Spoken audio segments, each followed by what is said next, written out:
تصوف والے جو اہل تصوف ہیں وہ کہتے ہیں کہ تصوف شروع ہوا ہے اہل صفا سے، کہ وہ جو صحابہ کرام تھے جو بیٹھے رہتے تھے سارا دن بس علم سیکھتے تھے اور عبادتیں کرتے تھے، تو وہ کہتے ہیں کہ ان سے تصوف چلا ہے. ان کا کوئی تعلق ہے تصوف سے واقعی یا نہیں؟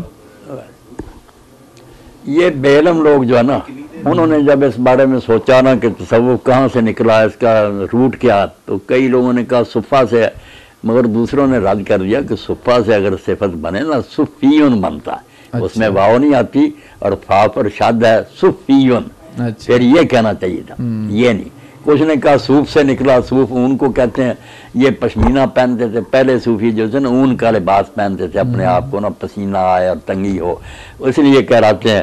مگر زیادہ لوگوں نے جو کہا انہوں نے کہا یہ اصل میں صوفی جو ہے نا، جو جیسے ہم فلاسفی کہتے ہیں، یہ حکمت کو کہتے ہیں، یونانی حکمت جو ہے اس کو صوفی. تو یہ لوگ بھی جو حکمت کے حامل تھے نا، دین کی گہرائی اور باریکی کی باتوں، وہ پھر اس صوفی ہونے کی وجہ سے، اس تصوف کی فلسفے کی وجہ سے نا صوفی ہو گئے. اچھا، یہ تو آپ نے لفظ کا کہا ہے نا، یہ لفظ کا لفظ. لیکن جو اصحاب صفا تھے وہ کیا اصحاب صفا ایسے کوئی نہیں کہ دنیا سے کٹے ہوئے تھے، نہیں. وہ جب تک ان کی شادیاں وغیرہ نہیں ہوتی تھی مسجد میں ٹھہرتے تھے پردیسی لوگ، جب ان کا نکاح ہو جاتا یا پھر اپنے اپنے گھر. اچھا، اصحاب صفا جہاد پہ جاتے تھے؟ جاتے تھے، بڑا جہاد پر جاتے.